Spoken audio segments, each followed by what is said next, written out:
Hello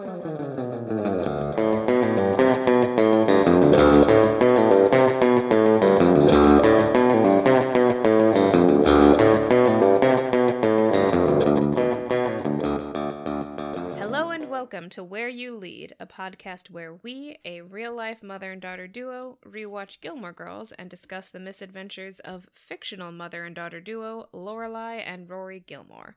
I am Tessa Dare, a writer and the author of the paranormal mystery series The Karanzan Chronicles and Beth's daughter. And I'm Beth, Tessa's mom, and also a writer. Tess and I have been talking about politics and art and culture pretty much since she could read. Sometimes these conversations have taken on a marathon quality, so when Tess moved to Seattle, it occurred to us that we could move these discussions over to the digital world, maybe even into a podcast. So here we are. The Gilmores seemed like a good place to start because the story resonates with us. I was a single mother of a teenage daughter attending a private school we could not afford. But we also found that the plot lines of the show often touch on topics that Tess and I like to discuss, such as how women are portrayed in popular culture, family relationships, friendships, and the show also has a lot of music and movie references. So here we are, recording from our respective studios in separate cities. Tess is in Seattle, and I am in St. Louis. And I have had 2 large cups of coffee today, so I'm done with coffee. I am drinking water now. And let's see, I definitely have had, I think I'm on my second cup. Okay. That's a great, and I'm drinking it out of a Luke's Diner mug. Which is what I usually do too, but today it's water, so. And it was decently warm until about 10 minutes ago, and now it's quite room temperature. Now that we have started recording, it's getting cold, yeah. And we now have a Patreon. If you would like to support us on Patreon, you can find us at patreon.com/whereyoulead, all one word. Every week, we will start off with a synopsis of the episode, along with the date it aired before heading into our discussion. Today, we are discussing Season 1, Episode 14, that Damn Donna Reed. Mm-hmm. And it should be damned. Yeah. People get that wrong all the time, but I'm surprised that TV writers get it wrong. Yeah. Anyway, it originally aired February 22nd, 2001. Do you want to do a synopsis? Yeah. Okay, so my joke synopsis is this is the episode where the girls watch Donna Reed and nothing happens. But my real summary of this episode is this is maybe the worst episode of the show. Well, it certainly is of the ones we've watched together and discussed so far. It is my least favorite. And there are so many reasons for that. But maybe our alternate title, one idea for our alternate title could be Nothing Happens. Yeah. Because that's a line that they repeat a couple of times. Yeah. So we start with the cold open. Mm-hmm. Dean is walking into the house with pizza and a salad without knocking. And if you followed along with us so far, you know that Dean is Rory's boyfriend. So he is coming over with pizza and salad, and they're going to sit down and watch the Donna Reed show. And then the first thing that happens is they attack him for bringing a salad. Yes. You know, food is an issue in this show pretty often. And actually, there's a lot of stuff in this episode that comes back to bite itself in the butt a couple of times. And this is one of them because food is brought up several times during the episode. This is the first reference. It's really bothersome to me because they jump all over him for bringing a salad. And then he says, he kind of says, the salad's for me. It's clear that he intended for them to share the salad, but he decides to eat it. Yeah. And, you know, eating a salad before eating a pizza is a great idea. It is, yeah. Because it will fill you up with healthier food, and you might not eat so much pizza. It's a very good idea. And it'll also help you digest the pizza. Yeah, there you go. But there's got to be a reason for why there is a reason. There's just a whole lot of situations in this episode where somebody is being attacked for something. Yeah. It's a real mean episode. It is, yeah. Anyway, so they're watching Donna Reed, and I will admit that I love Donna Reed. Oh, really? I love her as an act. Yeah, I love her. She was in It's a Wonderful Life. She was one of the best parts about that movie. I mean, you know, She was the mother, yeah. She marries Jimmy Stewart, who is the best part of the movie. The only reason, well, the two of them are the only reasons for watching that movie. Don't get me started on that movie. It's a really well-made movie, but it is so depressing to me. Yeah. And that the only way George survives, and comes back to his family at the end is through divine intervention. It's just, to me, a really depressing movie, and I've had this discussion with lots of people. Hell, we may have even talked about it on our podcast. It's possible. Before. That is maybe your least favorite movie? It's a love-hate relationship because I appreciate it on many levels. Jimmy Stewart is wonderful. Of course, he is never not wonderful. Donna Reed is never not wonderful. She's not a beauty. I mean, she's not particularly beautiful. She just has a very peaceful, I don't know, loving face. That's the only way I can describe it. She's very happy. She comes across as very happy. Of course, she's probably made movies where she's not happy. I haven't seen her complete repertoire, but anyway, she did have a TV series in the 50s. I think it's the 50s. And, it's a family sitcom, I guess. You would call it a sitcom. And it's basically just this very well-adjusted family. And I want to say that the two kids, who are actually young adults, the actors are young adults, and you don't get to see it in the Gilmore Girls episode, but Shelley Fabre plays the daughter. She is an actress and singer who went on to have a pretty good career. She was never a movie star, but she was well known, and she was in Coach. That was a TV show that was on, for a very long time. She was in that, and she had a couple of hit singles in the 60s, pop singles, musical. So she plays the daughter, and I want to say Paul Peterson is the son. And now how the hell I know all this stuff without even looking it up is beyond me. I can't remember what I had. I can't remember what I had for breakfast. Yeah, I have never seen Donna Reed. I've never seen It's a Wonderful Life. I have no frame of reference for these things except for what we saw on the show today. Carl Betts plays her husband, and Paul Peterson, sure as hell, I looked it up. It's the Stone family. Anyway, so yeah, I remembered. I didn't remember Carl Betts, but I did remember the other two. Anyway, so it was a pretty famous and popular TV show at a time when mostly men were the stars of shows and had the shows named after them. We have long lived in a culture where culture itself revolves around men. So this was a TV show that revolved around a woman. Now, she happened to be a homemaker, and so that is what pisses off the Gilmores. Yeah, is that she is a homemaker. They are taking it out of context. It was set in the 50s. And they don't even bother to learn until the very end of the show that Donna Reed was an uncredited creator of this show. I mean, she was a producer and director, didn't get any credit for it because she was a woman. Yeah. That should have been front and center in their attention. And when they do find that out, no big deal. Yeah, I mean, I guess we're kind of skipping around here, but I don't really mind that much because I feel like what's more important is that we talk about the themes of the episode than everything that happens in this one. I agree. Yeah, so Rory does eventually do some research into Donna Reed, and she finds that out, and she's really impressed, which that's cool. But as she was saying it, I was like, where is your outrage? It was her own show, and she wasn't allowed to be credited for these things. This is my problem with the episode is not so much that Rory and Dean have this conflict. It's that Rory fails at arguing her side for the entire episode. It's like both of them are missing the point. The problem is not Donna Reed. The problem is inequality, and it feels like neither of them get that. It's so frustrating. It's absolutely frustrating.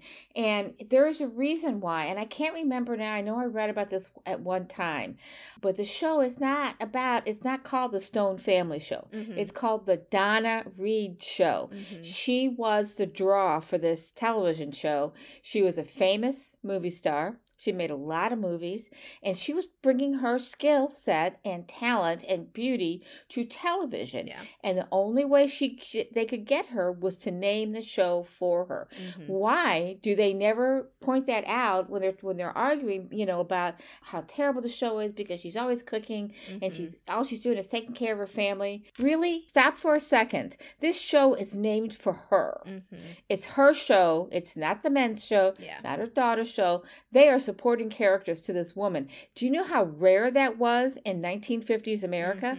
So why are you not getting any of this? And I understand that, yes, she's a homemaker. Well, I'm sorry. A lot of women in the 50s were homemakers. Yeah. And that's just that was just a portrayal of life at that time. Yeah, it's this double thing, and I think it's very indicative of a lot of where, like, the popular discussion about feminism was at the time, where there was kind of simultaneously this belief that feminism wasn't necessary anymore, we had completely achieved equality, so there was no point in talking about it, but also there was, like, no need to, like, appreciate what women before had done, and both of these things are happening in this episode. Like, yes. Sorry, my cat just knocked something off the table. That cat. A female cat, by the way. Having her own way. Yes, very feminist cat. She takes no shit from nobody. Yeah, this is true. But what's lacking here is a deeper understanding of this television show. They don't make any effort to really understand it. They see that she is making donuts. What does she say here? Not that my surgery attitude wouldn't make anyone an instant diabetic. Okay, so what she's talking here is that I'm backing up a little because we're talking about food. They are making, once again, bringing up the diabetic reference to once food again, and sugar. Having diabetes is a punchline. And they're making fun of Dean for eating salad, and that's where the punchline comes in. But it also comes up because of they're making donuts in the Donna Reed show. So I am not loving they're making fun of Donna Reed, who I happen to love. Also, Shelley Fabre is the daughter. She's a good actress. And the thing is, they're not listening to the dialogue. They're just making fun. He says that to them. You're not listening to the dialogue. They're just making fun. They're watching this show. They might as well mute it. Might as well watch it on mute. Yeah. Because they're making up their own dialogue as they go along.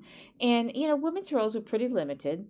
But at that time, but as someone who grew up in a family that was not happy, I loved the Donna Reed show. Yeah. And I didn't watch it until it had been off the air for 10 years. I saw it in the 60s and 70s. But these are happy people who love each other. If you're just going to talk about this show, maybe that's unrealistic. But boy, what a relief it was to see that people were out there in families that actually were successful. Yeah. I didn't see that at home. So I love this show. I mean, I have really good feelings about this show. I feel like maybe like a good parallel to talk about is I Love Lucy. Because if you watch I Love Lucy now, like the joke is that Lucy is kind of stupid and incompetent, right? Like that's the joke every episode. So if we think about that now, that seems kind of unfeminist to us. But without Lucille Ball, no woman ever gets to have her own show. Like without Lucille Ball and Donna Reed, like how do we ever progress? You can't, and I don't want to like go down the route of like you have to excuse things because of their time, but you can't throw the baby out with the bathwater. Right. Yes, these television shows do not look feminist to us now, but they were important milestones. Like you were saying, at the time, most television was about men. So just the fact that this show was about a woman made normal Americans get used to seeing women on television. In leading roles. In leading roles, yes. And like, eventually this leads to the Mary Tyler Moore show, where like Mary Tyler Moore is allowed to have a career. That probably wouldn't happen without this show and without I Love Lucy. There's a progression. And also, without I Love Lucy, there would be no fucking Star Trek. True. And I don't mean to yell. You and I love Star Trek. We're Trekkies. We love all of the things that happen in the Star Trek universe, all the shows, all the characters. None of that would be possible if not for Lucille Ball. So, and also, Nichelle Nichols on Star Trek, Whoopi Goldberg has talked about this, but Nichelle Nichols' role on Star Trek, she was like the first black woman on television who wasn't playing a maid. And that's why she stayed on it. Yeah. A professional woman with a skill set that was enviable. I mean, just amazing. And she was a technical. Her position was technical, and she had to solve technical problems. So it was a wonderful character. So I think that what rubs me wrong is when they're sitting there making fun of Donna Reed is they're absolute certitude that there is nothing redeeming in anyone else's lifestyle. And that if it's not an obviously feminist lifestyle, it's not redeeming or redeemable. And I'm sorry, that's just not true. Yeah, I also feel like it's almost not even about the feminism for them. It's literally just this is a woman being feminine in a different way, because Rory and Lorelai are both feminine. They're just feminine in a much more like modern sensibility, and this like kind of comes to a head later when Lorelai's making fun of Rory for putting on that dress, and it's just like, that's just a fashion. We're basically arguing about what physical aesthetic presentation you like and pretending that it's about feminism.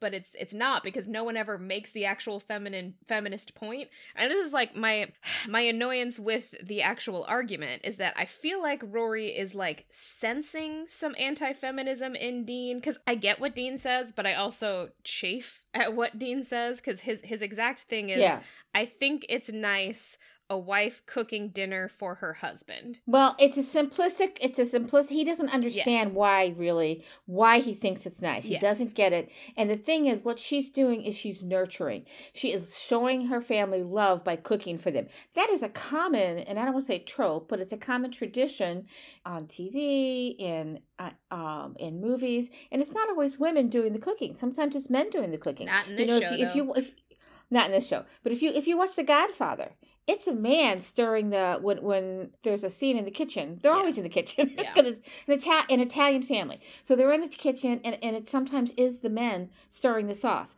So people cook for each other as an act of love, as an act of nurturing, as an act of caregiving. And that's what Donna Reed is doing, and that is what appeals to Dean. Yeah. Well, and that's also my issue with Rory's argument, because when Dean says that, he says it a couple of times. He says, like, what's wrong with a wife cooking for her husband?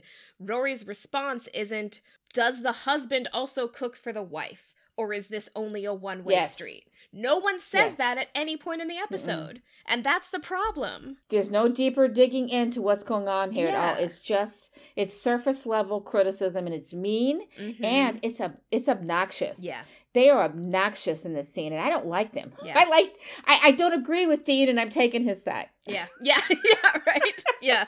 I mean, the way they treat him in this scene is really uncomfortable even before he says that, because they're reacting to the salad, and I get that it's a joke that they don't eat healthy stuff, but does that mean they're allergic to it coming into their house? Like, just such a weird mean. It's mean. It's bullying. They it's like, I don't know, they both of them jump on him, and I don't like it. But I think the Donna Reed thing too is Donna Reed is Emily. And I think there's two things here, that Lorelai has rejected Donna Reed because she makes her, think of her mother, channels her mother for her. But why is Rory rejecting it? And I think it's because she has swallowed everything her mother has told her without giving it any kind of critical assessment. Yeah. She's just accepted it. And I say that as a feminist. You still have to think for yourself. You have to be able to parse these things. Yeah. And she's not doing it here. I think it's both that, and I also think it's kind of the sentiment that we had at the time about feminism. Like, I think Rory has also sort of accepted our belief at the time, which was there's no need for feminism anymore because women are now equal. She's accepted that on a surface level, but something about what Dean has said is kind of revealing of the fact that that's not true. But it's like she can't get to the point of realizing that it's not true that the sexes are totally equal at this point. So instead, she's sort of jumping on these little minutia or whatever, or specifically what she jumps on when they're talking about it later at the bus stop. Her argument is women in the 50s didn't have a choice, but women now have a choice, so it's totally different. And I'm just like, it's not that different, actually. Yes, women now are expected to work, and when I say now, I mean 2003, though also now. Or 2000, what was the year? What year are we in? 2001. 2001. So yeah, in the year 2001, yes, women are allowed to work, but the thing that we're not talking about, that Dean explicitly references, when he talks about his mom is that women are expected to work, but they're also still expected to do all of the housework. That is still the societal expectation, which, to be fair, Rory does not have that much of a front row seat to because she lives alone with her mother, so of course she and her mom have to do all of the taking care of themselves because they're the only ones around. So maybe she hasn't seen this family dynamic before, but it is very much, it was still true then, and it is kind of still true now, that, like, sure, women can work, but they are expected to do all of the household stuff, and men are not. And there's a reason for that. It's because of how this evolved. Women did not re-enter the workforce as an opportunity. They were forced into the workforce because of changes in our tax laws that made it impossible for families to live on one income. Now, in the long run, and I mean in the very long run, that has had a beneficial effect on women who many women in the 70s went back to work and realized, I don't want to be a secretary. While I'm working, I'm going to get my degree, and I'm going to become my boss's boss. I mean, that was an evolution that happened in the 70s and 80s, and that was a good thing. But because this is all based on economic need, rather than on women's changing attitudes about wanting to have careers, they wanted that, but a lot of women did. But a lot of women just wanted to support their families. Yeah. So because of it evolves in the wrong manner, is what I'm saying. And because of that, the pandemic rolled a lot of it back. Exactly. And fortunately, your generation may be the first one, because I don't even think the X people, Gen X people, have had the kind of, mine certainly didn't. That people of my age, baby boomers, did not, women worked careers and came home and took care of children in the household. That's just the way it was. And it still is. And you could talk till you're blue in the face, but people get used to things. When I stopped working for a few years while you kids were little, I took on all the household responsibilities. So when I went back to work, I thought, well, we can split these responsibilities again, right? Didn't happen. No. So, and of course, I ended up that marriage not working. So, and then that happens too. That probably has fed a lot the divorce rate. Yeah. Too. So there's a lot to this story that they are not even superficially. Yeah, it's like getting at. Why make Donna Reed the center of this whole episode and then not actually talk about it at all? It's so frustrating. And listeners, we are just through the first scene. Yeah, maybe we should, okay, why don't we should skip ahead. I'll just summarize a couple of things that happen, and then we can kind of pick and choose what we want to talk about, because obviously the topic of this episode has us both inflamed. So the two main storylines are, on the one hand, Rory and Dean are having this conflict over Donna Reed, which results in Babette the neighbor comes over and reveals to Rory and Lorelai that she and Maury got a new kitten, and they named it Apricot, but they need someone to take care of her for the night because Maury's got a gig in New York. So Rory agrees to take care of the kitten, and then she ends up inviting Dean over, and we can get to that part later, but she does a whole Donna Reed thing.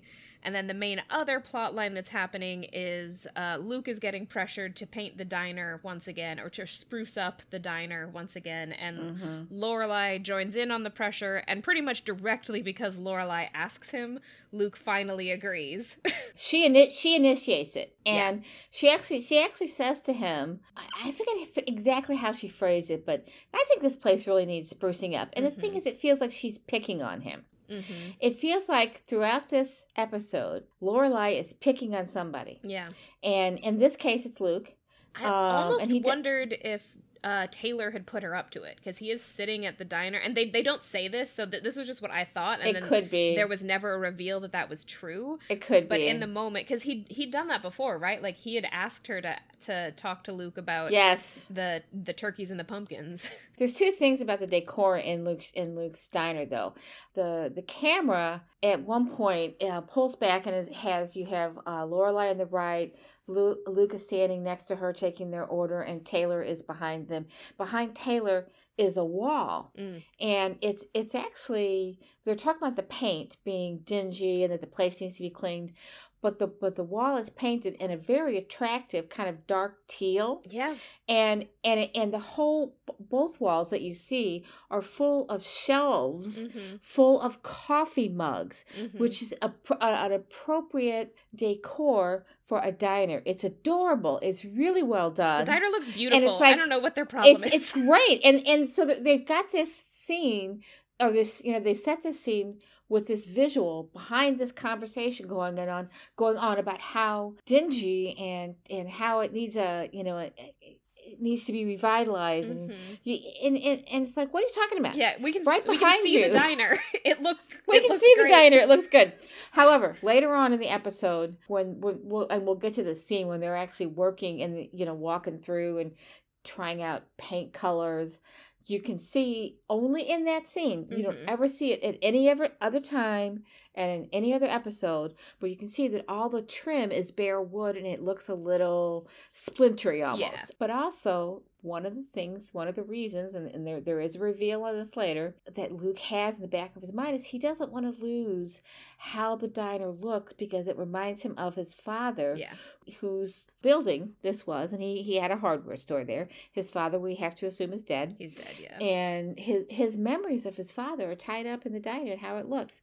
So why would he want to change that? Yeah. He does eventually give in, but it's we don't get to that until later. Anyway, it's just, the whole scene is also difficult. Yeah. Just like the opening scene was. It's contentious. And it feels like he's getting picked on by the whole town. Yeah. I don't think we need to talk about the grandparents' plotline very much, but the scene right after that is another dinner at the grandparents', and that scene is also kind of weird. I think it's a little bit funnier just because it's so ridiculous, but like the grandparents are... It is ridiculous. They're both put out because they can't go to Martha's Vineyard this year because their usual rental isn't available because they waited too long to get it. And so... No, Emily waited too long. It's pinned on her. Yeah. I think both Rory and Lorelai suggest that they go to Europe, and they're just like, but we only go to Europe in the fall. What's there to do in Europe in the spring? Which is just ridiculous. And then they complain that they can't go to Europe because first class tickets would be too expensive at this time, and so Lorelai's like, well, you don't have to fly first class, and they're just completely appalled at that concept. And that's a great visual scene, because she is sitting there picking off the ways that they can save money on a flight. You can go coach, you can go business class. Yeah. She gets slower and slower as you can look for deals on the internet, and meanwhile the camera is clicking back and forth between Richard and Emily, and they're looking at her like she's got horns growing out of her head. What the fuck are you talking about? The internet? That's the look on their face. What, not go for first class? What are you talking about? Now, in their defense, if you're flying over the ocean, first class is really much more comfortable, because it's not a very comfortable flight for that long period of time. But even so, they could do it if they wanted to. Anyway, it's a short scene, and the only thing I really have on it is that Richard is picking on Emily, and it seems to me in every scene, Lorelai is picking on someone, and she's picking on her parents here too. I don't know. It's just it's a contentious episode. Yeah. Okay, and I did this slightly out of order. So the next scene is when we find out about the kitten, and Rory agrees to take care of it. She says to her, I can't believe how quickly you jumped at the chance to spend the night away from me. Oh, right, yeah. And I'm sorry, but she's 16 years old, and she has only been away from you twice in her life. No sleepovers? Well, I mean, her best friend is Lane. Maybe Mrs. Kim doesn't allow sleepovers. Okay. That's my best explanation, but it's wild, yeah. So what I have next is a very quick scene on the street that I just want to mention because the visual is so wonderful. But there's a guy singing on the corner. The troubadour. And but at first I'm like, was that Elvis Costello? Because that's what he looks like. But then my second thought was, is that Neil Grayston? And listeners should know that reference. Douglas Fargo in Eureka. And it might that's be what it looks like to me. He shows up again at the end of the episode, and I don't think it was him. Okay.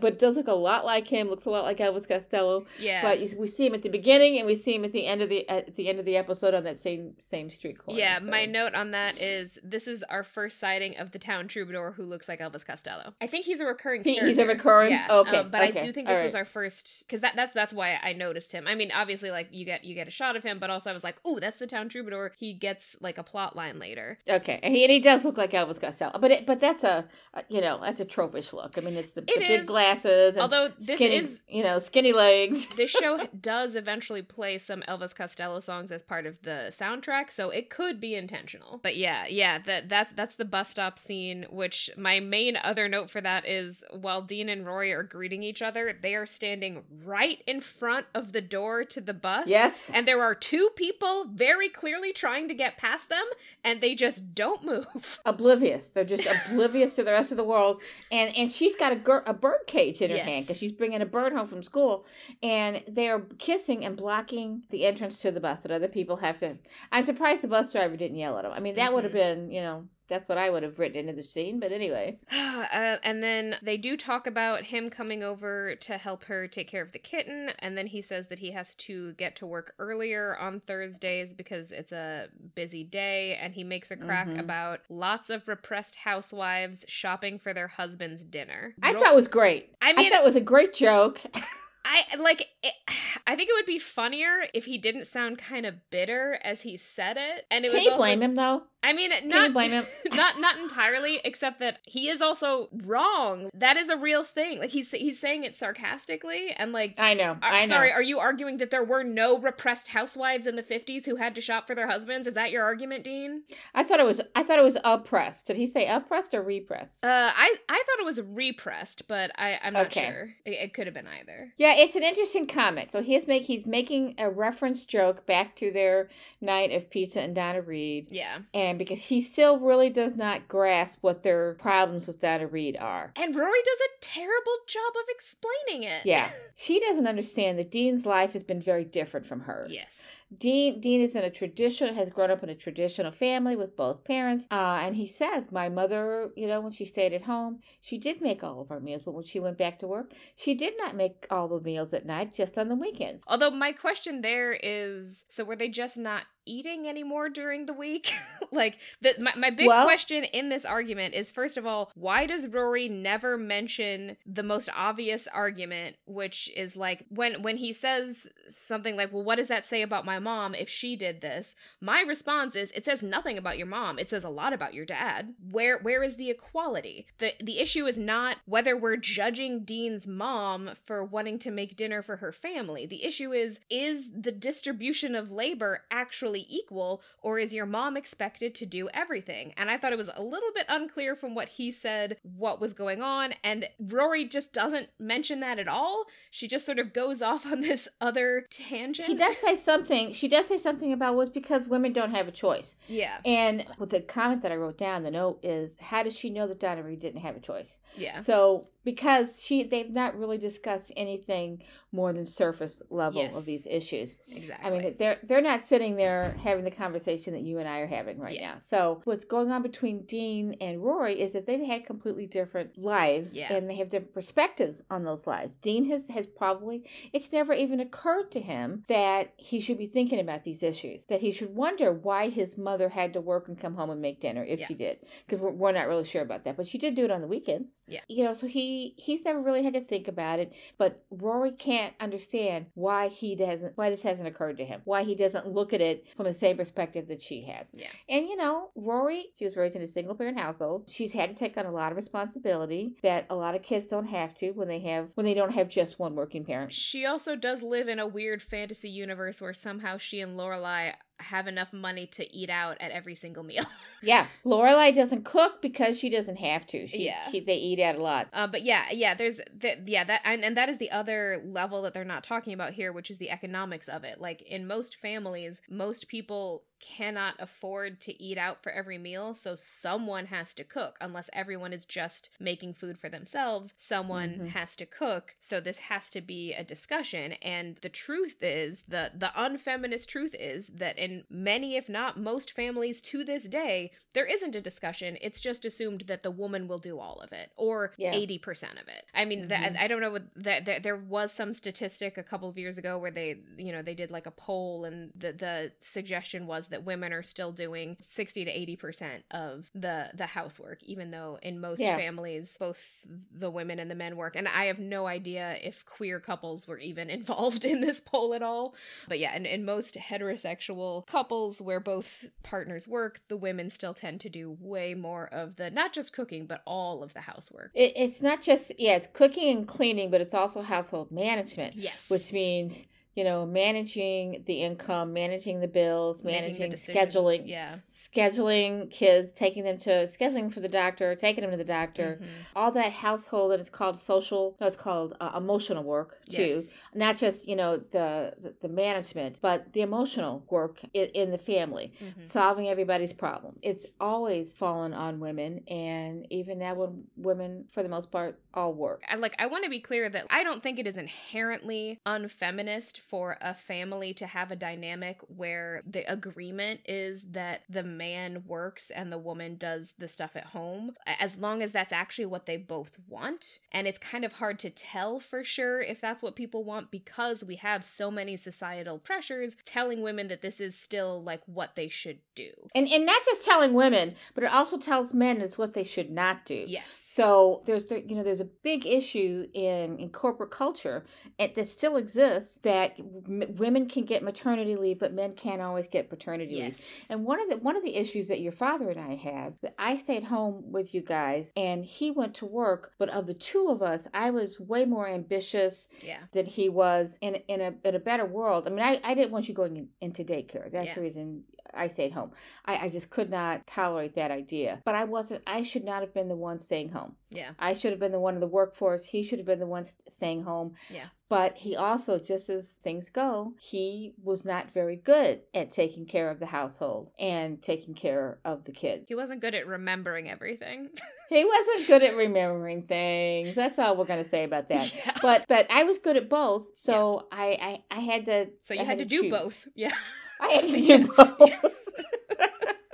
But it's a lot of work, and women are exhausted from it. And that would have been a great topic for them to explore here a little bit more. Yeah, but instead it's a simplistic approach. Now, here's a question. I don't remember where this happened, but at some point Lorelai says, winds up on the floor crying like a girl. What was she describing? Do you remember? I didn't write the scene down, but I wrote the quote down because I thought, you don't get to be a feminist just some of the time. Yeah. If you're going to talk about somebody winding up on the floor crying like a girl, that's a very unfeminist statement. Extremely whatever sexist. The scene was. Yes, that's an extremely sexist thing to say. I don't remember that exact scene, but I do kind of remember hearing that, and I think it honestly offended me so much that I didn't take a note and I just blocked it out. Yeah. And I've been watching a lot of Friends lately, and there are a ton of jokes like that. I think jokes like that were just really common at the time. Just this sort of cultural hegemony enforcing toxic masculinity, and this idea that doing anything like a girl is inherently bad. Ugh, it's so rough. There was actually a whole campaign, and it might have been Nike. Oh yeah. It did a whole athletic campaign, and bless their hearts, because it brought it to people's attention for the first time. This is how a girl throws. This is how a girl runs, and sometimes girls run really fast. Yeah, and throw hard. It's not. You shouldn't be saying anything is something like a girl. Like a girl. Yeah. So Rory brings the bird home. Lorelai decides to name it Stella, which is basically just setting us up for a Streetcar Named Desire joke later on. And before we go further, I was on pins and needles, obsessively, internally screaming at the television when she put the bird on the kitchen table. Birds are notoriously filthy. My fastidiousness was really coming out. I thought, oh, get that damn bird off the kitchen table. I was kind of surprised why they didn't just put it in Rory's room immediately, unless Rory's room is not very well temperature controlled, because birds can be sensitive to that. But yeah, I was just like, it should be in Rory's room immediately, why would you put it, like, not just on the kitchen table, which should be clean, but also at the center of activity in your house? You're just way increasing the chances that something's gonna happen. But yeah, okay, so Lorelai goes over to Luke's with paint chips and starts taping them up around the diner, and she ultimately convinces Luke to go with the combination of green and orange, which I think is kind of hideous. These are not two colors that go together. I get what she's saying, and I like her thought behind it, because she's trying to keep it as similar to the original diner as possible. I just think like green and orange are not two colors that should go together. They're not complementary. It's not a good combo. But I get what she's doing, so mixed feelings about it. And we can talk more about that in a second. There's like a really quick scene where Rory goes over to Lane's to borrow a CD. Just an amazing scene. It's the best scene of the episode. Once again, it's a best scene in the episode. I actually wrote that in my notes. Best scene in the episode. Yeah. It once again reinforces that Lane is just the best character. Yeah, she's so great. She's just a wonderful. So she's got a CD collection. Yes. And we don't know what the CD is. Yes. That Rory wants to borrow. Yeah. So they go through. She's got them hidden in the floorboards because her mother would never let her have this music. So she goes from the filing system. One of the systems is punk rock, new wave, German metal bands, and Broadway soundtracks. That's in one group. Another grouping is jazz, country, rockabilly, and Sinatra, the Capitol years. And it's not just Sinatra. It's the Capitol years. But my favorite of this was she talks about the Pretty Boy Rock. And I'm like, what is she talking about? And she mentions Bon Jovi and a couple other places. I was like, oh my God, that is perfect. I've never heard Bon Jovi called pretty. Yeah, is that what they are? I thought they were just regular rock, but okay. Yeah, they're all kind of technically regular rock, but it's basically a category where the front man is hot. Like, that's what it is. So it's Bon Jovi, and like you know what Jacob Dylan looks like. He's gorgeous. He's the front man of the Wallflowers. For your generation, I have never found him that appealing. Oh my God, but, the blue eyes, the full lips. He is beautiful. He's a better version. Actually, he's a great combination of his mother and father. His mother, they're absolutely gorgeous women. So that's where he's getting the good looks from. Not from his dad, who, by the way, people, is Bob Dylan. But the Bon Jovi thing, it clicked for me when she said it was Pretty Boy Rock. I thought, oh man, that is a perfect description. It really is. Absolutely. And I also liked, I think it's under the miscellaneous category, where she reveals that she has the Shatner CD where he sings Tambourine Man and Lucy in the Sky with Diamonds. Two Dylan references in one scene. Yeah, it's my favorite scene in the whole episode. I mean, she's got 4 different areas in her bedroom where she pulls the floorboard up and she's got CDs in there. It's so great. I paused the episode at that point and I looked up the Shatner version of Tambourine Man, and it is so weird. I mean, it's actually just bad. Weird.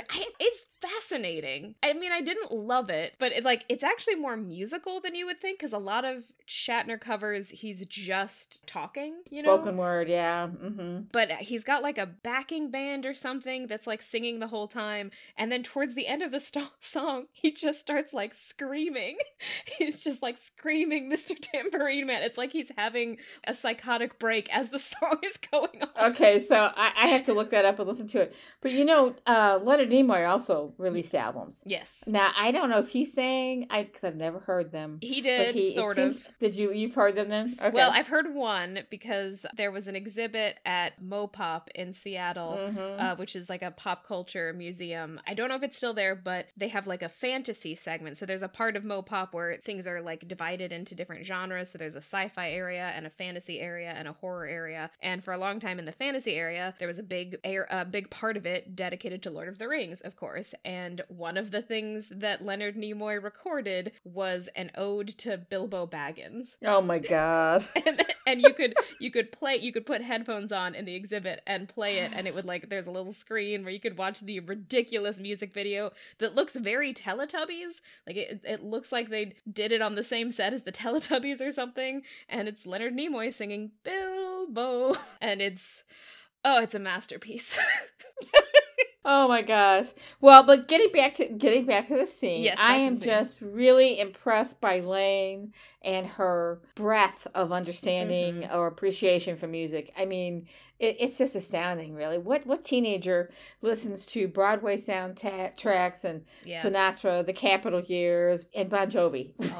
All of these different things. It's great. And I love her system for hiding it under the floorboards. And the floorboards, it's excellent. It's just a great scene. So just to summarize the rest of the night in the diner, because there is like a little bit more. It's basically just this, like, yet again, unintentionally on Lorelai's part, like, super romantic night that she shares with Luke. They're reminiscing about his childhood. Well, this episode brings up questions about her intentions. Yeah. You know, it does seem like it's unintentional. It's a very cute, romantic scene, broken up visually, hysterically by the town criers at the door, because the whole town comes to take pictures of Luke preparing his diner for a decor renewal. Yeah. And he has steadfastly, curmudgeonly resisted this for years, and they are astounded that he's doing it. So they're at the door taking pictures, and it's such a funny visual because they're both on the floor, and in any other movie or TV scene they would be kissing. So that's how close it comes, and it doesn't happen. I don't want to jump ahead too fast because there's a couple others. Well, maybe we should jump ahead because we can jump ahead. She gets home and the bird is missing. Stella is gone. Yeah. At first I thought she was dead when they showed the cage really quickly. Anyway, but she's not dead. She's just missing. Lorelai doesn't call anybody else. And this is pointed out to her by at least two other people. She calls Luke and says, "Can you come help me find the missing chick?" Yeah. She doesn't say bird. No. She says chick. And he, of course, doesn't understand why she thinks she's making this up as a lure to get him over there. And everybody else thinks the same thing. I didn't, because I assumed she thought calling him first because she had literally just left his presence. Yeah. So he was uppermost in mind, and she has good reasons for not calling anybody else. I mean, I do get that from her perspective, but from his perspective, they just like huddled together, got really close to kissing, and then she excused herself, and then as soon as she got home, she called him and begged him to come over. Like, from his perspective, I do get why he thinks that she made up an excuse. Everybody else she tells the story to, including Suki, gets that impression, and she actually gets mad at Suki about it. Yes, she does. Because Rory learned to be a bad friend from Lorelai. Sorry. I'm being mostly facetious, but I was also like, I don't think it's really appropriate to get this mad at Suki for just pointing out something that is very obvious. Well, it's because she doesn't want to hear it. Yeah. And there are reasons for that, and we'll get into that in a little bit, that actually have to do with the story arc. Yes. But this episode is like kind of outside of the story arc for the most part. But anyway, so in the next scene, when he comes over and he realizes that there really is a missing bird, and they keep calling it the chick, she is describing him at one point where she'd seen the bird. And she says, she was on the InStyle magazine, and then she burrowed through Glamour and jumped over Cosmo and knocked over the nail polish. If there's any doubt this chick is a girl, there isn't anymore. Okay, so again, she has made, it's not necessarily an anti-feminist statement, but she's made a generalization statement. I mean, those magazines could have been there for a gay man too, or, that's probably about it. Men and women. But it does also point out, like, those are her magazines and her nail polish. These are, like, feminine signifiers, which kind of underlines the fact that she and Rory are feminine women, and yet they were hating on Donna Reed for being a feminine woman of her time. Yeah. And it's kind of like, we're basically arguing aesthetics. Like, you just don't like the aesthetic of a woman getting the dinner ready by a certain time and wearing a dress and high heels all day, but you do like the aesthetic of these, frankly, vapid magazines and nail polish. Including Cosmopolitan. Yeah. I mean, is there any more ridiculous feminine, and feminine? And yes, ridiculous. Cosmo is like infamous for, those articles that are like 50 ways to please your man sexually, that include like weird directives like put cold coins on his chest. And for a feminist household to have a copy of Cosmo laying around is a little weird. Yeah, especially at that time. I do think Cosmo has intentionally tried to like up its feminist game in the past couple of decades, but at the time, every single article in that magazine was how to please your man sexually or how to look good. That's what that magazine was about. Yeah, it's terrible. If that entertains you, that's fine, but let's not pretend that it's like a huge feminist statement or like that it's that different from wearing a dress and high heels all day. What was Donna Reed doing? She was pleasing her man. What does Cosmo want you to do? Please your man. It's the same thing.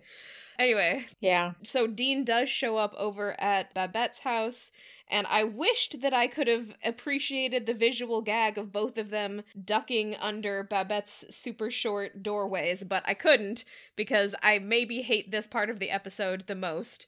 For some reason, instead of making a decent argument, Rory decided to dress up as Donna Reed and make a whole dinner for Dean in some sort of weird, sarcastic ploy that then turns earnest. I don't know what Rory was trying to do here. It is unfathomable to me. Yeah. Completely. I have no idea what's going on. I don't know what to make of it. I don't know if she was trying to make a point, but then she really got into it. I think that's what it was. She was trying to be sarcastic. She was trying to make like a whole, I think she was trying to make fun of him. I think she was trying to show him how ridiculous this idea is, but then she got kind of into it. And the reason is, and we don't realize it at first, is that she's done some homework and done some research on Donna Reed and found out all these things that we mentioned earlier in the episode, that the woman was a producer and director, uncredited. So she's read a lot about her. She found the recipes, I guess. She found recipes to cook all this stuff, and she took all that very seriously. Well, that's a thing. Cooking is a serious thing. If you're really going to do it right, you have to follow, you either have fairly good instincts about food or you follow recipes, and it's hard work. Anybody who makes fun of women who stay home and take care of their families and cook and clean doesn't have a fucking clue what they're talking about. Yeah. Because I have done it, and it's not easy. I've had women tell me when I said that I was a stay-at-home mom, this is, 25 years ago, tell me, oh, I'd be so bored. Really? Because I'm exhausted. Yeah. This is not an even slightly boring. It's complicated. It's hard. I am running things and all kinds of projects and stuff all the time. Especially if you have a child. If you have children, it's a full-time job. Yeah, taking care of children, especially young children, that's a job that never ends. You get no off time. You're on the clock 24/7. 24/7, and you have to cook dinner and do laundry and keep the house clean. I did want to say, though, Rory eventually reveals that she made the mashed potatoes out of a box and the green beans were canned. Yes, she does. But that's at the very end. Yes, it's at the very end. She also made these weird little custard appetizers. I don't know what those were. I couldn't quite... I mean, it had to be some kind of custard. I thought they looked like raviolis. I mean, like... or like mini empanadas or something. Yeah, empanada. Yeah, I mean, I think they like the base sort of looked like an empanada, but it looked like it had custard on top. Anyway, I could not tell for sure what they were supposed to be. And the thing is, Dean is so astounded by this whole presentation that he doesn't know what to think or what to make of it, and he's just like. You can see that what he wants to say is, what the hell are you doing?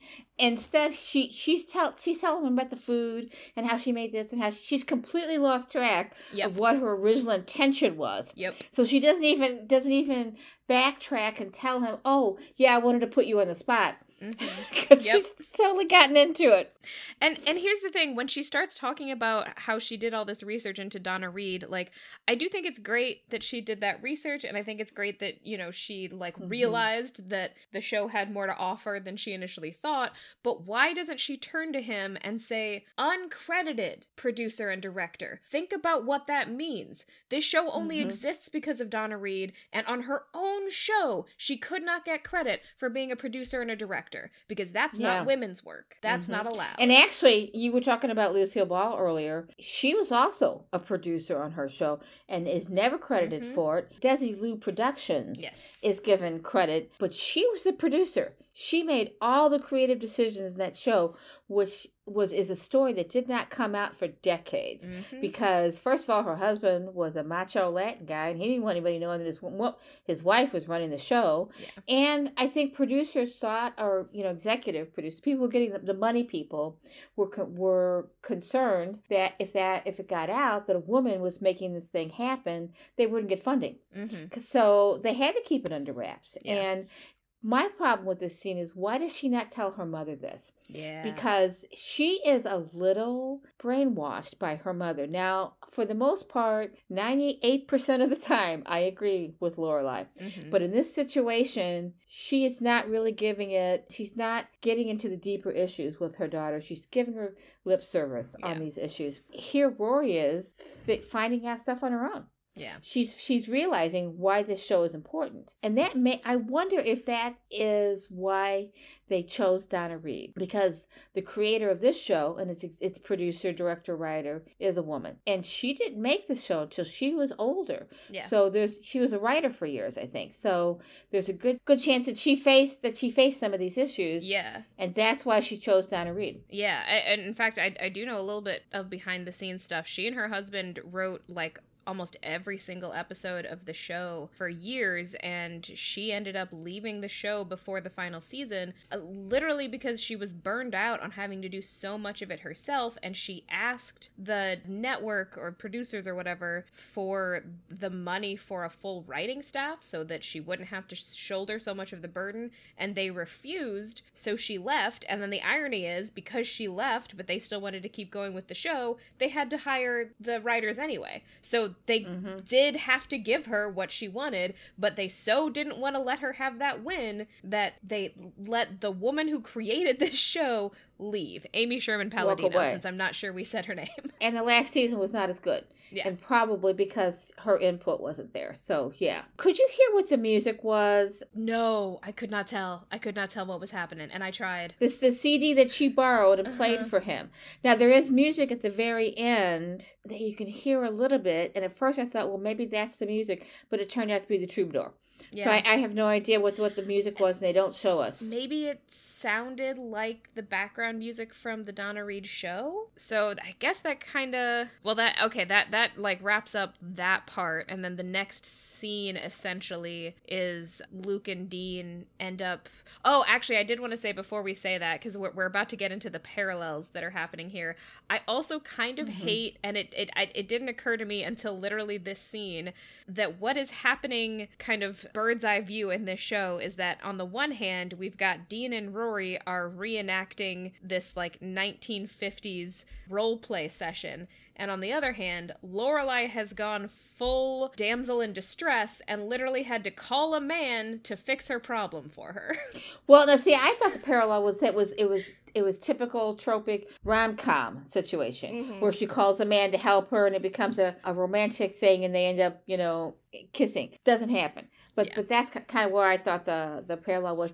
Yeah, so the final scene of that evening is Luke and Dean have basically both agreed to take out the trash, which I think kind of underlines the parallel between these two plots.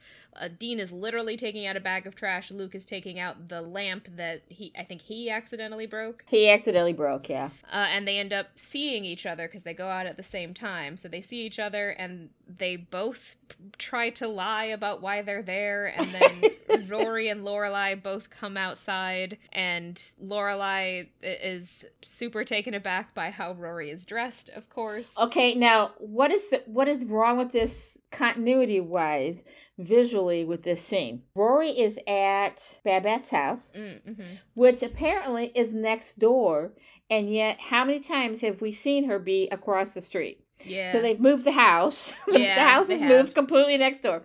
Anyway, so that was a real problem for me too. I think it's also usually on the other side, isn't it? She's across the street. Yeah. I mean, they can see her from their front porch. Yeah. You can't look straight ahead and see your next door neighbor. Yeah. So She is her next door neighbor in this scene, in this episode. But who knows what it'll be in the next episode. Yeah, that is definitely a continuity issue. Luke and Dean kind of have an exchange, and then they both leave, leaving Rory and Lorelai. And Lorelai starts, well, she says, you know, I figured you would have a boy over, but I didn't figure you would be dressed this way. And then she just kind of starts making fun of the outfit, which I do get, because it is an extreme outfit. I also I don't like it. I normally really like 1950s fashion. I don't like 1950s values, but I kind of love the like fitted at the waist and big skirt look. I loved it. Yeah. But I don't like this dress. I don't like the colors. The color is not good, and she's got matching orange heels. Yeah. Which are also hideous. But otherwise it's kind of cute. Although she does say at one point that her toes feel so pinched in the high heels that she's lost feeling, which I can totally relate to. But and I like the petticoat, and I like the swish. Like she's very clearly wearing a petticoat under that skirt, but just the color is awful. That's pretty much that scene, and then we get Suki and Michelle fighting at work. And you know, again, this is one of the few times in this series that I have not liked Suki. It's a simple request. Michelle asks her for an egg white omelet because he's trying to eat healthfully. She refuses to make it. They go back and forth. Of course, in Suki's defense, at one point Michelle says something real shitty about her body. Neither one of them flinches, which bothers me. He says, but I can't eat like that and look like her. Was he really talking about Suki, or was he talking about his boss, Lorelai? And they just... Oh, okay, that's a good... I assumed he was talking about Suki, and I was extremely offended. But maybe you're right. Too. Maybe he meant, like, I can't eat that way and still look like Lorelai. Because if he had meant that to be about Suki, wouldn't Lorelai have said something? You would think, right? I think it was edited badly. Maybe, I think he should have been saying it, looking at Lorelai and said, I can't eat like that and look like you. Is what I think that's what they were intending him to say. Because Suki doesn't turn around, she doesn't flinch. Yeah, she doesn't. Lorelai doesn't think. That's a really, really mean thing to say. Yeah. And it's not something that Michelle would say. Yeah. I don't think. It's not in his character. Yeah, and so I think it would also make more sense in the scene if he was saying, I can't eat like that and still look like you. That kind of does make more sense. Yeah. Or look like I do, like he does, because he's slim and fit. So I think that was the intention of what he was saying, even though it didn't come out that way. But what really bothers me about this scene is how mean Suki is to him. She refuses to make this simple thing for him.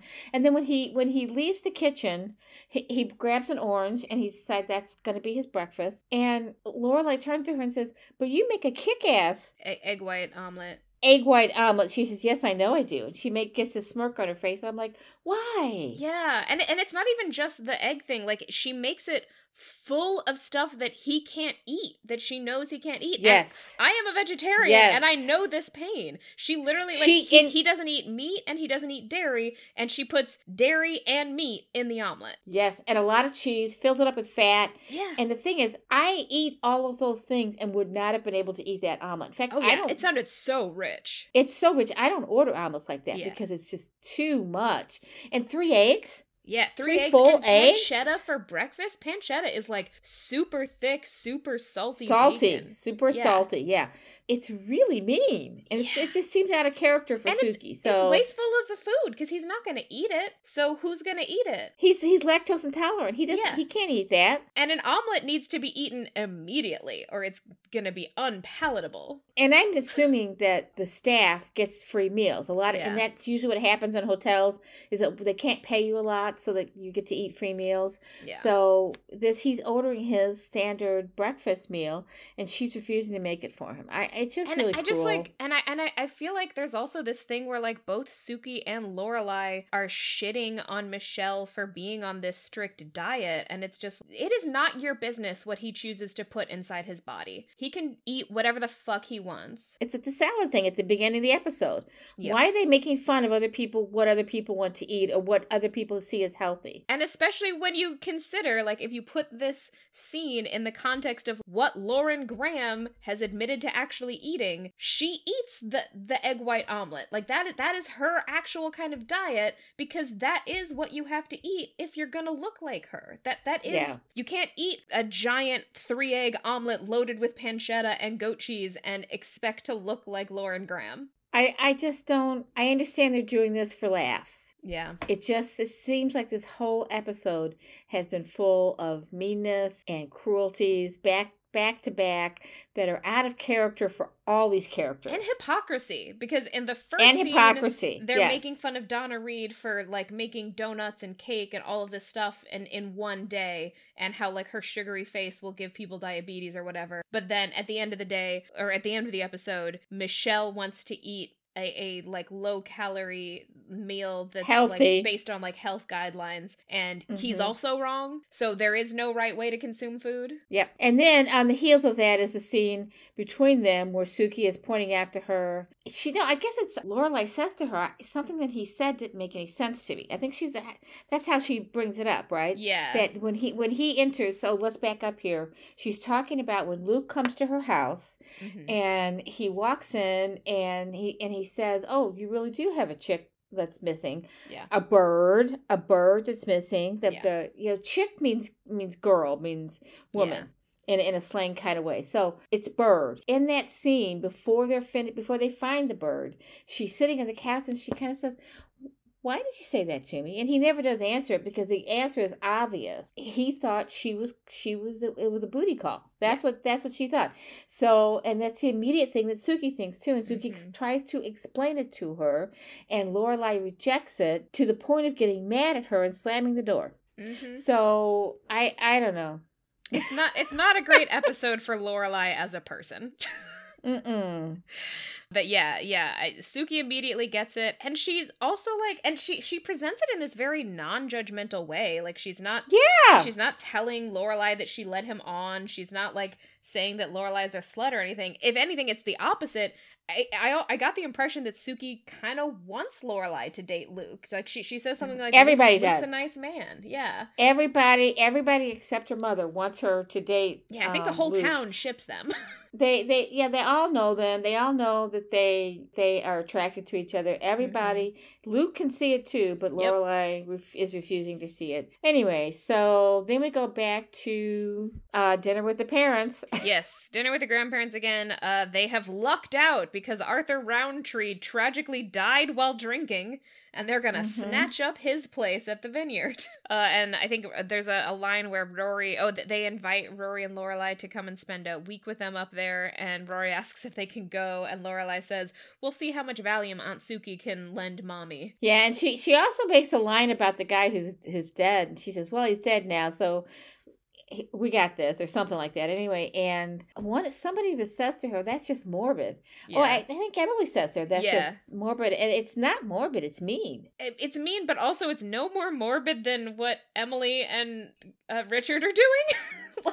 They snapped up a dead man's. They were openly celebrating the fact that he died. And I guess it's a vacation rental that is going to be more than a couple days, because they're talking about how buying it. So this time they're buying it. Yeah. Because in the first time the place that they had originally liked in Martha's Vineyard they had never bought. They just rental, always reserved it every year. Yeah. So I think they're buying it. Also, like, just because the color has come up a couple times in this house, Emily and Richard apparently don't like Arthur Roundtree's decorating style. Decor. And they say that his library was pink and green, which they think is hideous. And I think no one on this show understands color theory, because pink and green are complementary. They can't, depending on the shade. Yeah, depending on the shade, they can be, for sure. Yeah, you can definitely do, like, the wrong kind of pink and the wrong kind of green. But if they're both neon, or if they're both pastel and faded, if they're in the same, like, kind of shade, then they are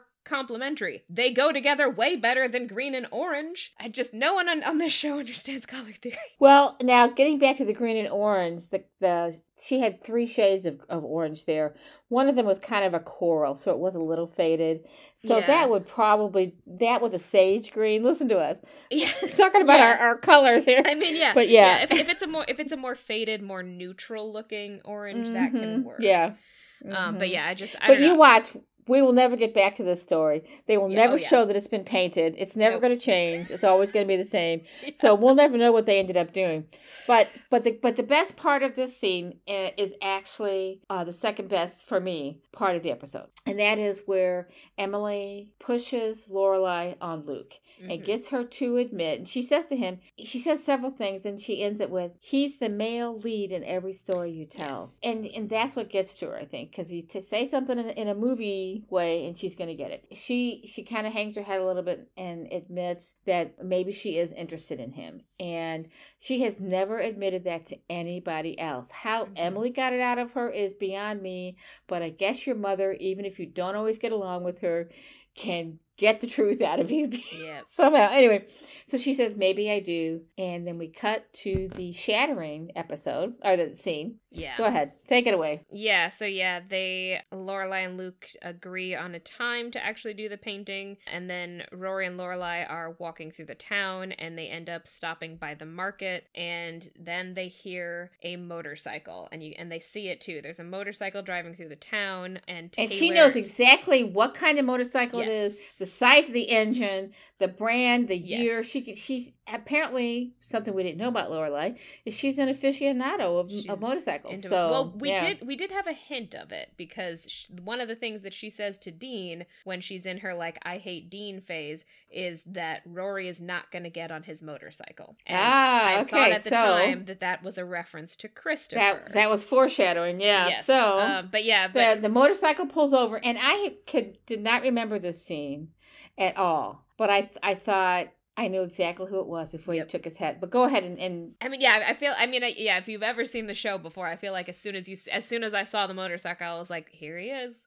It's Christopher. He pulls up right beside them, and he takes off his helmet, and before you know who he is, or I think actually as he's taking off his helmet, he calls out to Lorelai and says, "Nice shirt, take it off," and then takes off his helmet. Because it's his shirt, I assume. Oh, it could be, yeah, but I think it was just my feeling was that maybe he had said that to her before when they were younger. It could be, but I think so many years have gone by that it's more likely that it was his shirt. And why is she still wearing his shirts? I don't know. Why would she still? Did you notice what kind? I didn't really notice the shirt. I just sort of I assumed that it was a reference to maybe how he had originally hit on her when they were teenagers. It could be, but she doesn't recognize his voice, which is the other weird thing. She doesn't know it's him until he takes his helmet off, and it's one of those full coverage helmets. I think it's been a while since they've seen him. Well, since she's seen him, I think Rory goes to see him a couple times a year. She visits him a couple times a year.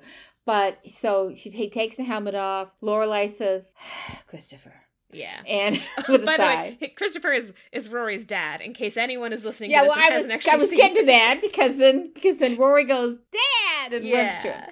So clearly Rory and Christopher have a decent relationship. So they spent some time together, which is a very positive thing. I mean, it made me feel really good about that.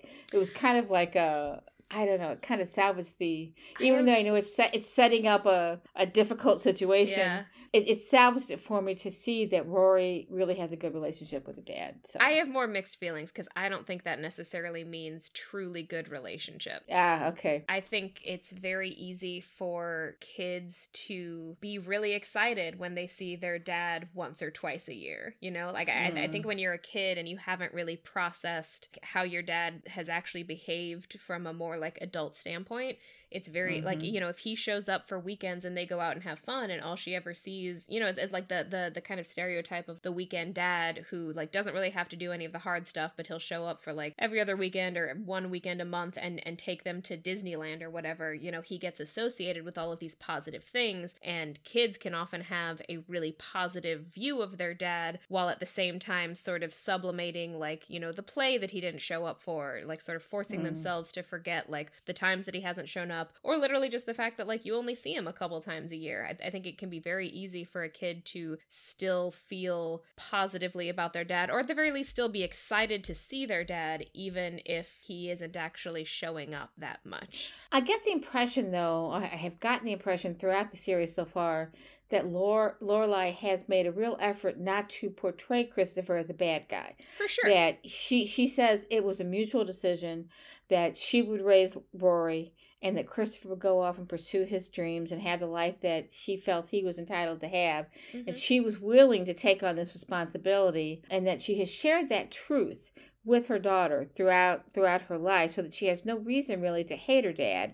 You might have reason to miss him, and to not. And you're right. So I don't know how long. We don't really know. At least yet, we don't know how long the visits are, or how much time happens between them. We are about 4 or 5 months into the show, and she has not yet gone to visit him, as far as we know.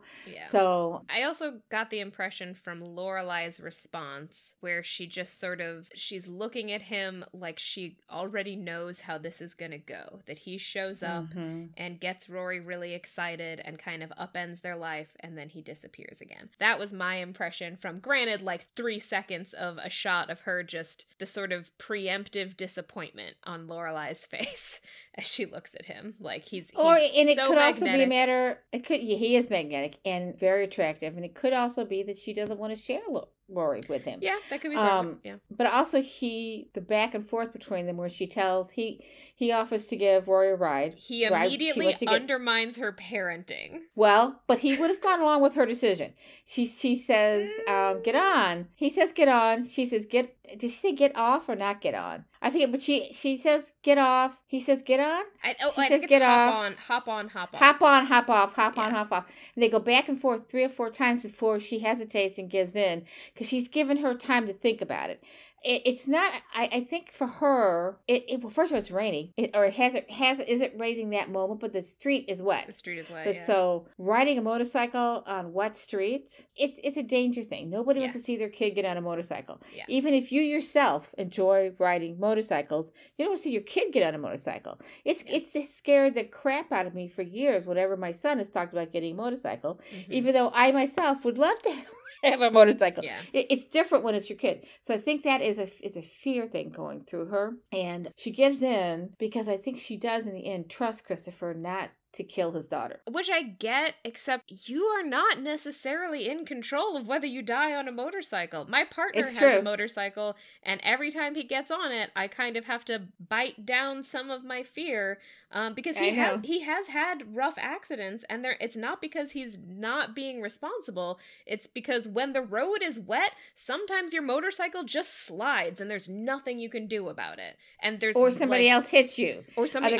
Cars. Yeah, there's been a whole campaign in Missouri over the last couple of years, in fact, to protect motorcyclists, and signs, and on the lit ones, the electronic signs and billboards saying, please be aware of motorcyclists. Yeah, give them space, and I think it's been pretty effective. So to be fair, I already have my memory of Christopher, so I definitely don't see him in the most unbiased light. But I don't remember anything that happened. So I did not like this exchange, and I saw it as him undermining her parenting the second he showed up, because she doesn't want Rory to get on the motorcycle, but she gives in because Rory is excited by the idea of doing this thing with her dad, and she doesn't want to take that away from her, even though it's super not safe. And now, to be fair, that I'm hoping that they're only going to ride through the town and back home, and so that they're not going to get that fast, and it's not going to be that far. But it feels like dad showed up and offered a cool, dangerous thing, and it didn't matter what mom was going to say. The kid wants to do it, so the mom's opinion just doesn't matter. It raises questions, too. Where'd the motorcycle come from? He's coming here from California, right? So did he visit his parents and go right out and buy a motorcycle, or has he had a motorcycle at his parents' house? There's all kinds of questions. Where did the motorcycle come from? How did the motorcycle all the way from California? But Rory also does the same thing to to Lorelai that Christopher does when he says he has to find a place to stay. She says, "Oh, yes, you can stay with us." And Lorelai says, "Well, I don't know about that." And Rory says, "Oh, come on, Mom." Well, she's getting ganged up on, so of course, she's going to give in. Also, what is he just going to sleep on their couch? There are no extra beds in their house. I guess he is. But you know what? She runs an inn. Why can't he stay there? Yeah. That was my first thought. Good question. All right. Well, I think that's pretty much everything, unless you have any other thoughts about this scene. I actually don't know what to think about this episode. It's like every mean part of everyone's DNA came out. Yeah. Even Michelle says, well, we don't really know where he says, I can't look like her. We think he's probably talking about Lorelai at that point, but the immediate thought was he was talking about Suki. My other thought is that feminism is not about who cooks. Yes. It's about choices and maybe equality. And equality. But it's about the equal opportunity to have choice about your life, Abortion rights is about choice. Yes, I mean, everything is about choice, and if you decide to stay home with your children and that's your choice, then it's okay. But if you're forced into it by a husband who wants you to be a traditional housewife, then it's not okay. So it's perspective. And by a society that will not allow you to be anything else. Right. Although, as I have often told people, the women in my family have always worked, and they didn't always have great opportunities for great jobs, but they have always worked. There was never a time, unless it was just when their children were babies, that they didn't work. And even then, there were grandmothers watching the babies while the moms went to work. Always. And I think that's always been that's been true of the working classes. Yeah. Women have always had to work. It's just the middle and upper classes where women had the luxury of staying home with children. So, yeah. What are your thoughts? I want to give this episode some credit because I suspect that maybe Amy Sherman Palladino actually is a huge fan of Donna Reed and maybe wanted to enlighten some people about how important she was to, women's ability to be on television, period. And, I want to give her some credit for that. But on the other hand, I just feel like, how are you going to have this whole episode basically be about Donna Reed and then bungle the discussion this badly? They never really get to the heart of the matter. It gets bogged down in this weird dress-up thing that Rory does. Like, I'm glad that we're learning about Donna Reed and her accomplishments, but why is no one for even a second outraged or even just talking about the fact that Donna Reed was that important, and yet in her time she was not allowed to be credited for the work that she did? Because that is a huge feminist issue. It is a common thing for women to be expected to do a lot of labor both at home and in the workplace that never gets credited. This is, I agree feminism is about choice, but it's also about more than that, because what is the point of having a choice if all of society is pressuring you to make one specific choice, or even if you choose to do work, you never get credit for that work. If feminism is about choice, but it's also about a lot more than that. And, that's not even touching on the long history of white feminists shutting out black women and, trampling over them to get theirs. Feminism is about choice, but it's also about intersectionality, and it's also about changing societal narratives so that we don't force people to conform to these unfair roles and think that they chose it. Because, I'm sure that there are a lot of women who would say that,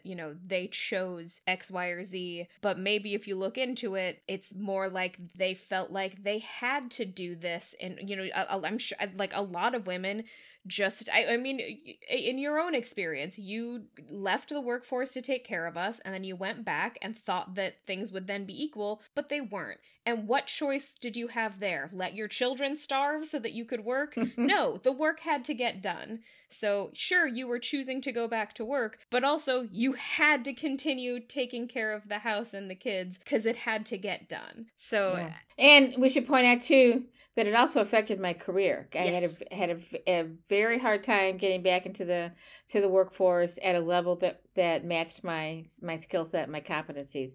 Yeah, it almost feels like Amy Sherman Palladino. It's a long name. It's a long name.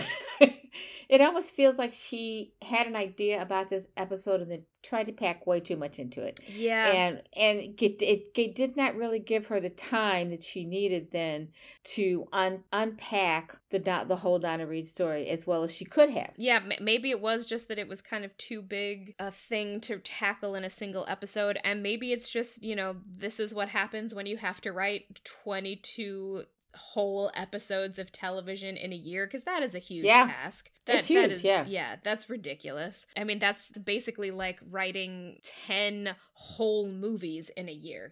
Imagine trying to churn out that much content. More even, because each episode has to have its own plot. I want to be clear that Amy Sherman Palladino did a lot of work to make this show work, and I don't want to say that she's not a feminist because of this one episode. I just want to say that I don't think this episode was very well done, and I don't think at any point it really got into any of the issues that it was talking about. And I guess to go even further into the weeds, in my opinion, feminism, not even just feminism, but in general, we also need to examine the idea that work is the center of all of our lives, because it is a common experience for women that if they take time off to have children, their career suffers. It's a statistically provable thing that women who have children make less money than women who don't. Women who leave the workforce for a period to take care of their children suffer, and most of them never make up for the time that they've lost, never make up for the income that they've lost, and just are punished basically for the rest of their lives in their career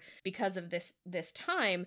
And what does that say about us as a culture, that we're punishing women for taking time out of their lives to have children? Do we not want people to have children? Do we not want people to have families? Because I think we do, and I think maybe if we do, and if we want to commit to the idea that we're going to continue to have families, maybe we need to reorganize our idea of how what should be important in life. Because right now it's sort of, we're in this culture where work is all, and everything is sort of centered around your job, and maybe that's not the way that we should organize our lives. Maybe free time and family and friends are things that should be centered instead of work. And I think that there is a way to think about that is feminist, that doesn't just, force women out of the workforce and leave men in. I think that this should be an egalitarian discussion. And actually, Gloria Steinem would agree with you. And people, she gets a bad rap sometimes by younger feminists especially, but she herself never had children. But she has said one of the most important kinds of work that women do is to have children and raise them to be decent human beings, and that should be a choice that any woman should be able to access. But she looks at raising children as another form of work. She says it's all about being productive. Everybody has the right to work, and by that she means the right to be productive, the right to have passion about something. Maybe it's art, maybe it's welding, but to feel good about it, to produce something, to have your days mean something, that you're contributing to the world. So if we looked at work as a way of contributing to making the world function, being a contributing member of society is basically what she's talking about. If you looked at it like that, instead of just as a means to pay our bills and to structure our lives around, that it's all, like you said, it's all a part of the same, it should all work together. It should be a little bit more seamless. Work is individual. What you do, you're having work that makes you feel productive and feel good about it. Could be raising children, could be fixing cars, could be writing novels. Yeah. So it's whatever it is that you do that is productive, everybody has the right to that. Yeah. And to support themselves. They have the right to earn a decent living too. Yeah. To support themselves and their families. So she's written a lot about this. Very supportive of women who stay home and raise children. She really is. As a feminist, that's kind of unusual, because she took a lot of criticism for that too, from more ardent feminists who shall not be named. And because it was used to, women staying home was used to oppress them. Yeah. So, the earliest feminists and the earliest second wave feminists, and the woman's name is not coming to me, but she wrote the big book in the 50s. But she wrote about how oppressive motherhood was. And that's because it was the only choice. You couldn't do anything outside of motherhood, and once you were done raising children, what did you do? Kept the house. Betty Friedan. Oh, Betty Friedan. Okay. Yeah. There's a whole history to why some feminists get more up in arms about women who stay home. And I completely completely understand it because it was used to oppress women. But on the other hand, if you want to raise your own children, you should have that choice. And we should support it. We should support it financially. Yes. Because that's the reason most women don't raise their own children, is they cannot afford to do so. So yeah, I guess in summary, feminism is actually really complicated, and it's a whole dialogue that's been happening for decades now, and this episode centuries. Well, the term feminism is not that old. Okay, all right. But yes, I'll give you that one. Yeah, if we're just talking about, gender roles or whatever, yes, that has been happening for centuries. Feminism specifically for probably, I guess, at least a century now. And this episode didn't do any of it justice and just sort of referenced it. But I think our discussion did. Yes. So it was a terrible episode of the show, but a great podcast episode. Yes. And on that note, are we done? Yeah, we're done. Okay, so that, dear listeners, is all for today, and it's probably about all you can handle. So I'm Tessa Dare. You can find me at my website, tessadare.com. That's TESSADAIR.com, where you can sign up for my email list, or you can follow me on Instagram at author.tess.adair or on TikTok at author.tess.adair. And if you want to support us on Patreon, we are at patreon.com/whereyoulead. And I'm Beth Von Barron. You can follow me on Instagram at STL_writer_Beth, or sign up for my weekly Substack email, Saturday Morning Musings, at stlwriterbeth.substack.com. This has been Where You Lead, our fun and terribly witty podcast, and should I add, controversial sometimes, about the Gilmore Girls from the perspective of a mother and daughter. Thank you for listening. We hope you enjoyed it, and we'll tune in for our next episode in 2 weeks. See you then.